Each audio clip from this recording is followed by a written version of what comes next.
Well, I'm joined here on set by International Affairs editor Philip Turle. Philip, it was just a week ago, really, wasn't it? Joe Biden said he was optimistic that there could be a deal by Monday. We are Monday. Still no white smoke, though.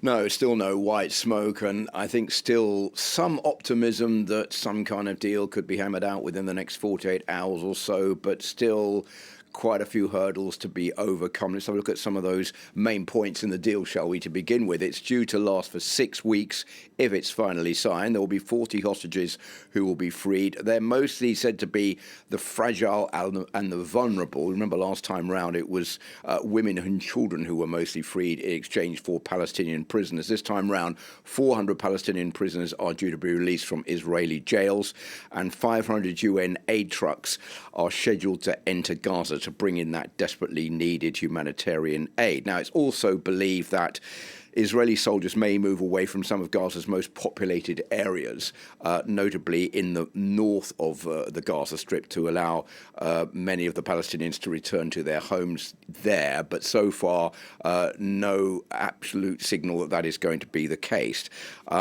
This is coming at a very interesting time because we have the arrival in the US of Benny Gantz, who is a main political rival for Benjamin Netanyahu, who's being met today by Kamala Harris, the US Vice President. This is seriously annoyed Benjamin Netanyahu, who's reported to have said there is only one prime minister in Israel and it's me and it's not Benny Gantz.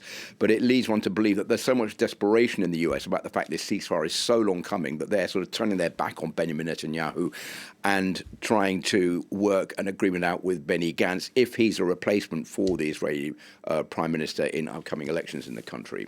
Sticking points, of course, there are always sticking points. What are the main ones? Well, there are quite a few sticking points, and I think that's why we haven't seen this ceasefire agreement be signed right now. The main one is that Israel has agreed to a 6-week ceasefire and is demanding the names of hostages still alive. Hamas hasn't given those names in for the moment. There is reason to believe that Hamas doesn't have those names, and some of the hostages are difficult to find or to find the names of, and that's why it hasn't given those names in. At the same time, Hamas is demanding a permanent ceasefire. That's something that Israel has ruled out, and also the complete withdrawal of Israeli troops. Now, what we don't know is what the Hamas leader in the Gaza Strip, Yahya Sinwar, thinks about all of that, what instructions he is giving to Hamas leaders. He is becoming increasingly isolated in those tunnels in the Gaza Strip where he sees his fighters becoming increasingly annihilated. So we're not out of the woods yet as far as this ceasefire agreement is concerned. But there is some progress, and even Israel has said that it sort of more or less agrees that this ceasefire deal will go ahead, but the last remaining problems need to be ironed out between the two sides before they can actually come to the table and say, yes, we have agreed on a ceasefire. Of course, the pressure must be intense, Philip, perhaps made even more intense, of course, by that incident outside Gaza City. 112 people at least shot and killed as crowds rushed an aid convoy. What are both sides saying about it, though? Well, you mentioned Joe Biden at the start of this, saying that he was optimistic last week and not optimistic this week. I think that is basically because of this shooting incident that took place last week in the northern Gaza Strip. Now, you may remember back on Wednesday last week, Joe Biden was eating an ice cream in an ice cream parlor in the US, saying that my national security advisor tells me that we're close, but it's not done yet. But my hope is by next Monday, that's to say today,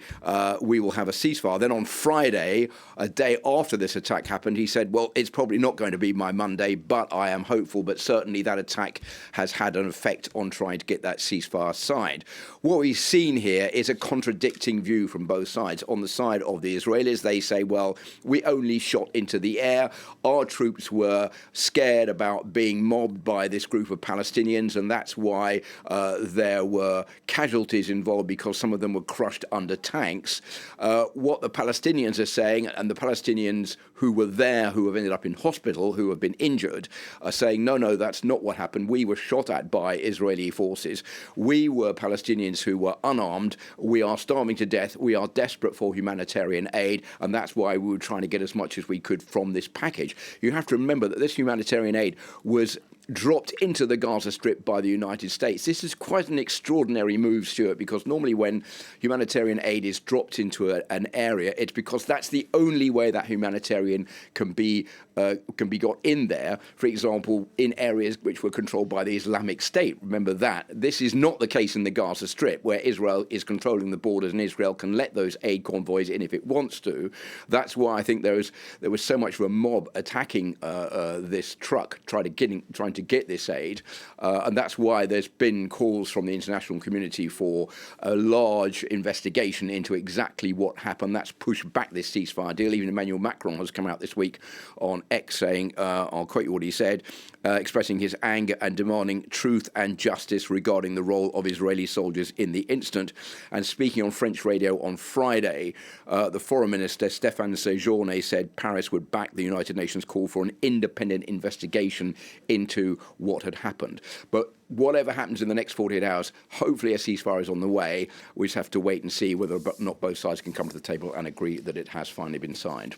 Philip, good to have you with us on the programme for this first day of the new programme, The World Today. Philip Turle, International Affairs Editor there.